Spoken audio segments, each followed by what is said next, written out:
Welcome back. Though a deal for TikTok was struck with China last week, huge disagreements remain in regard to technology and tariffs. China is already making clear the power it holds by stopping its purchase of American soybeans. Soybean farmers here are now suffering economically like they haven't in decades. Our Matt Rivers has this story from Nebraska.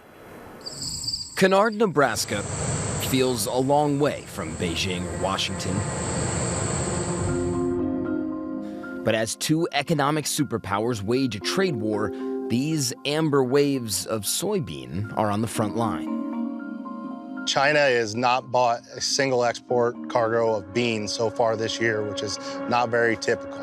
And that's happening because of the trade war. Correct. When China quits buying, our prices go down.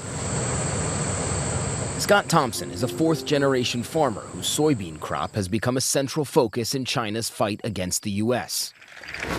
April 2nd, 2025 will forever be remembered as the day American industry was reborn. After the president put sweeping tariffs on Chinese goods, Beijing responded in part by halting all American soybean purchases, drying up the multi-billion-dollar market that buys more than half of America's soybean exports, more than every other country.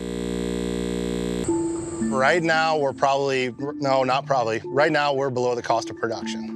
You're losing money. We're losing money. And he's not the only one. Farmers all across America struggling to sell their soybeans. The rising cost of fertilizer and other inputs not helping matters. We can't just continue to feed equity into the fire. We sat in on a recent meeting of the Nebraska Farmers Union. We're in the middle of the worst economic downturn that I've seen in my 50 years since the mid-1980s. Members telling us they feel the Trump administration has let them down. We voted because he was going to help the farmers, and now it's just hurting us like crazy. Agriculture is our foundation here in Nebraska and many states in the Midwest. If agriculture is failing here, everything is going to fail. People here wondering if President Trump has forgotten past promises to look after them, even during trade wars. Our new trade policy will also be great for the American farmer. I love the farmer. I won 80%, 85% of the farmers, and I love them, and I'm never going to do anything to hurt our farmers. The first Trump administration gave farmers more than $20 billion in emergency funds to offset trade losses.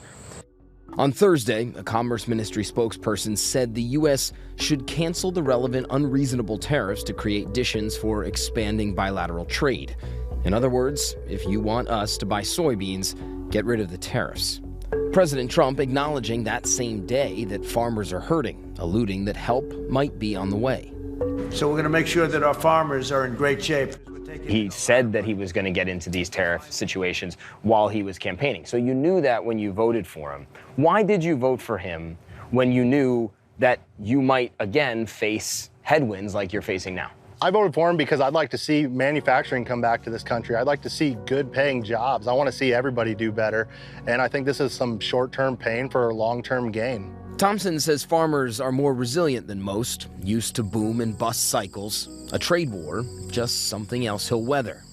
This is not an easy life. So why do you guys choose this? Why does this matter to you? Well, I would say there's a few days in the middle of winter and middle of summer that everybody asks themselves that question. But you stick with it. Oh, you stick with it. It's a passion, it's a tradition, it's a hobby.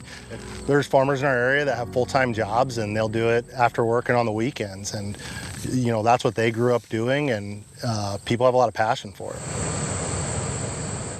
Our thanks to Matt Rivers.